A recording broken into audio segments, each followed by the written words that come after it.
Oh, Browns. It is so much fun to remind you where you guys are in this division. Trash.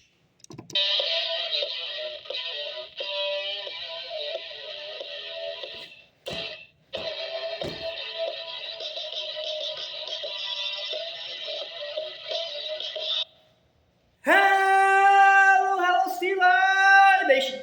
Welcome to another episode of Steelcast, the podcast where you don't have to be a Steelers fan. But it sure does help. I'm your host, Zach.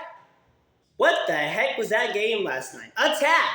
And today we're going to be breaking down the Pittsburgh Steelers home winner against the Cleveland Browns. The Steelers offense could not really get anything going. 12 of those points last night came from defensive touchdowns that the Steelers scored. And one was a pick six by Alex Highsmith, the first play of the game. The other one was a scoop and score from TJ Watt. Speaking of TJ Watt, he got a sack last night, meaning that he is the all-time Steelers sack leader, and he's still got a good bit of time ahead of him. So, kudos to TJ Watt for breaking James Harrison's record, which he tied the week before. The defense looking pretty good. Minkah Fitzpatrick going down with a chest injury, but I don't think it's that major. He should be fine. And the Browns' offense not really able to get much going. They had some success with Nick Chubb until he got hurt at literally the very end of the first quarter. And I mean literally the very end.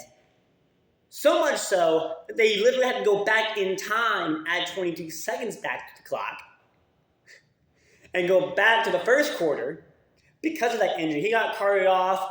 It's a pretty bad knee injury from my understanding. Hopefully he's okay.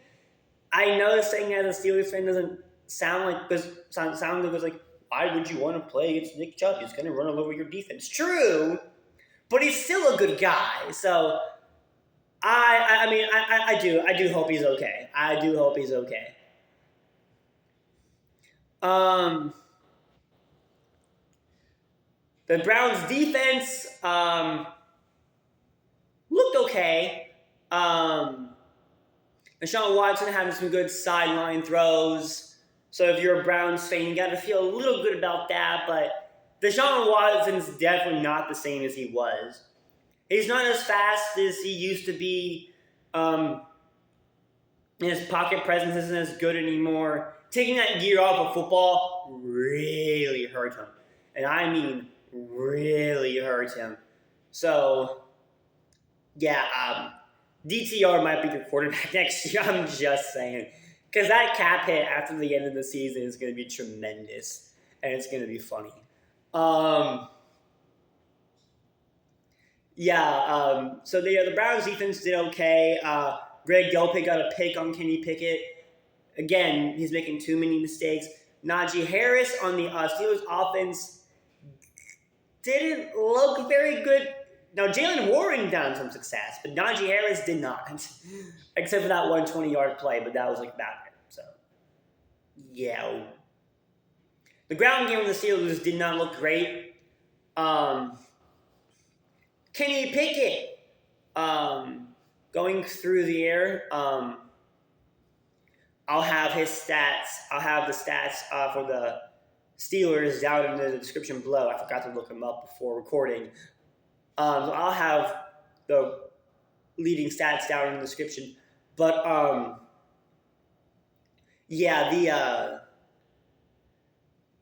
Kenny Pickett threw one pick and had a 71-yard bomb of a touchdown to George Pickens. And, that was great. That was the Steelers' only offensive touchdown in the entire day, though. The rest of it was all defense and field goals. So, no, not great. Not great, but,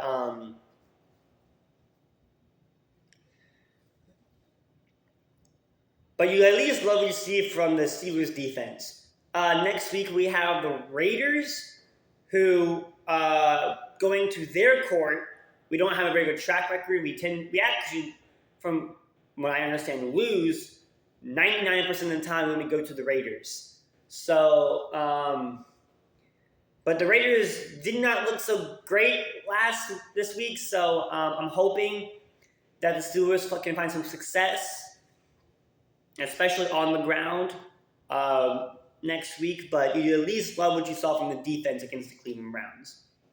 But let me know what you think down in the comments below. How you think the Steelers did this week, and how you think the Steelers are going to do next week against the Raiders, and can the Steelers potentially pull off a comeback against the Ravens, who are currently leading the division at 2-0? Can the Steelers make that comeback? Can they climb up the ladder there? And if they can, well, that's going to be something to look forward to. I am Zach Attack, and as always, you're in Steelers country.